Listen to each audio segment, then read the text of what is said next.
فقہ میں ہم لوگ الکلام کی بحث پڑھ رہے ہیں.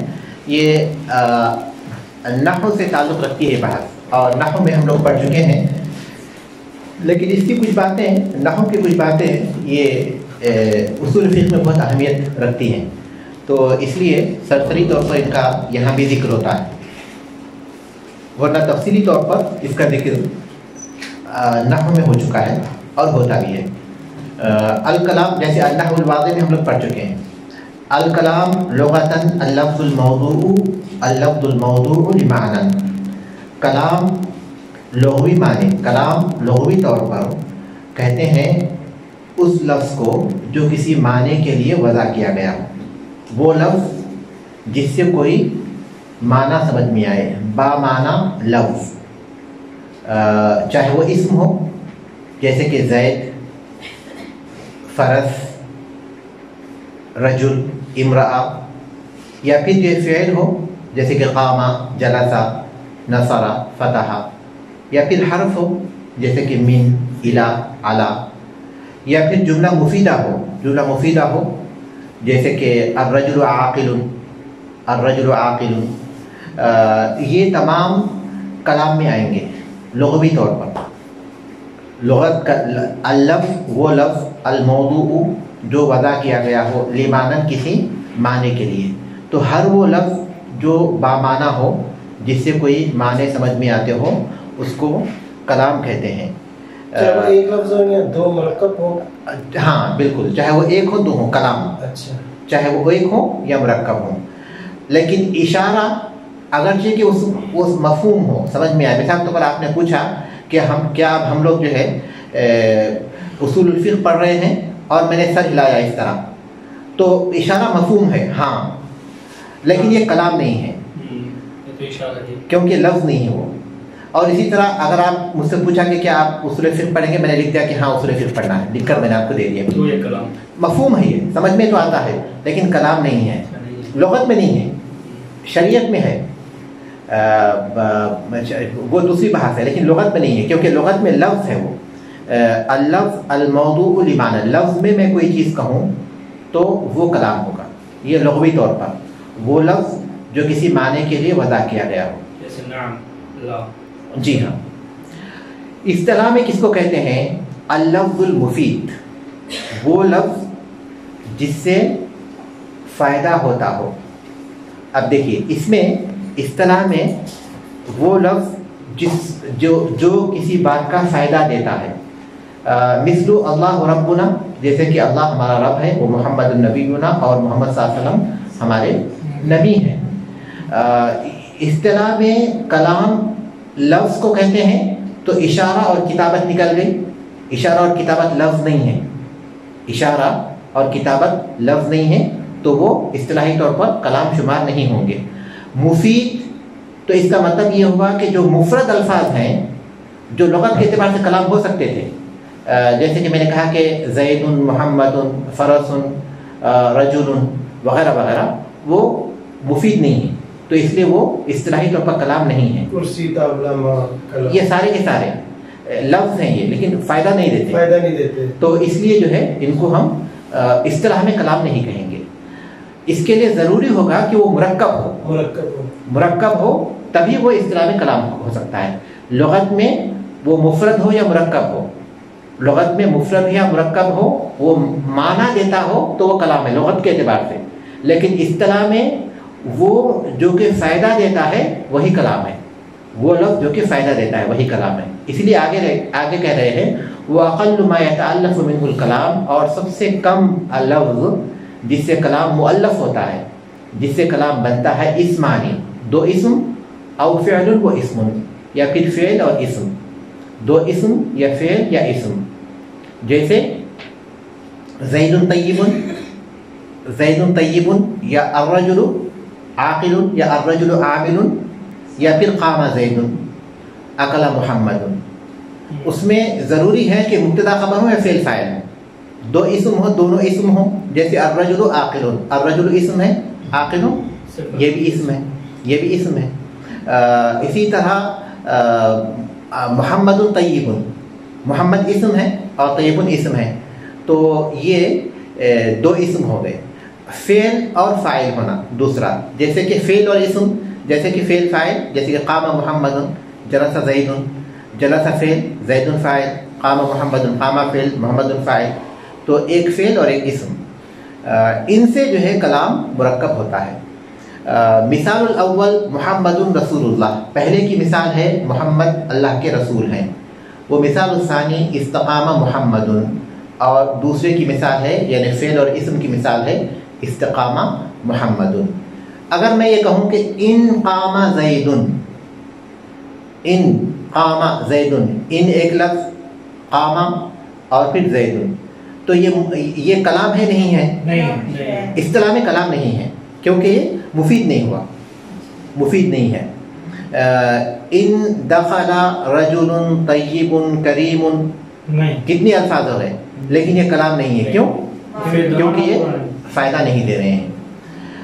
اس کے بعد کہتے ہیں واحد الکلامی کلمۃ، کلام کا جو واحد ہے یہ کلمہ ہے، وہی، اور کلمہ کس کو کہتے ہیں؟ اللفظ الموضوع لمعنی مفرد، وہ لفظ جو مفرد معنی کے لیے وضع کیا گیا ہو، بامعنی مفرد لفظ، بامعنی مفرد،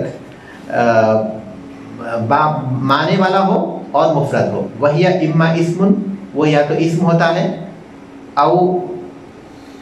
او فعل یا فعل ہے، او حرف یا حرف ہے۔ کلمہ ہم لوگ پڑھ چکے ہیں، اس کی 3 قسمیں، اسم، فعل، حرف۔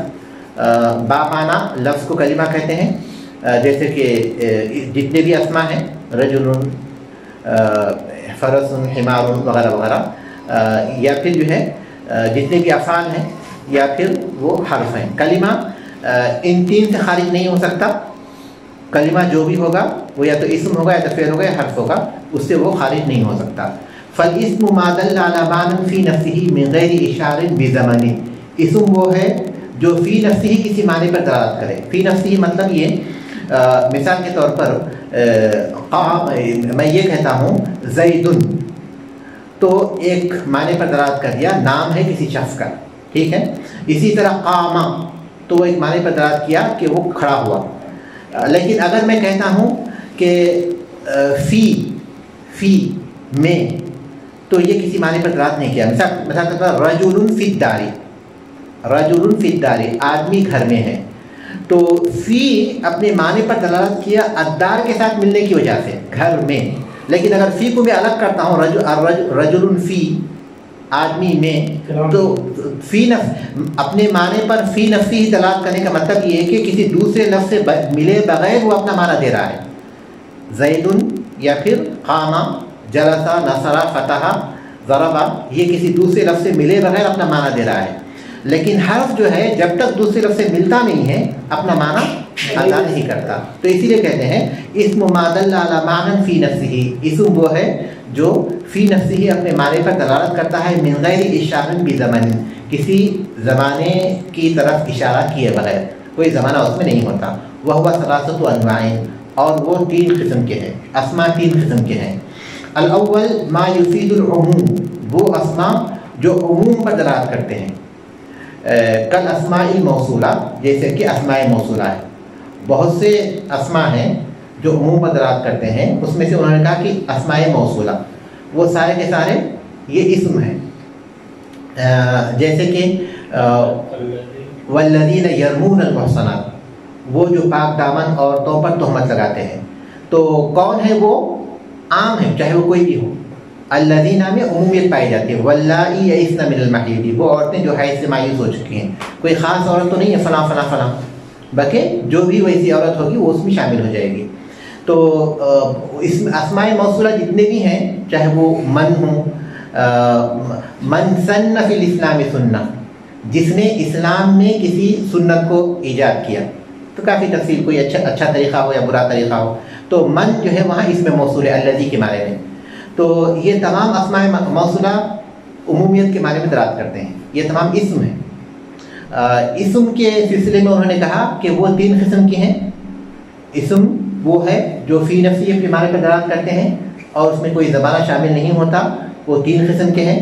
پہلے وہ جو عمومیت پر دلالت کرتے ہیں جیسے کہ اسماء موصولہ، اور دوسرے ما یفید الاطلاق، جو اطلاق پر دلالت کرتے ہیں، مطلق،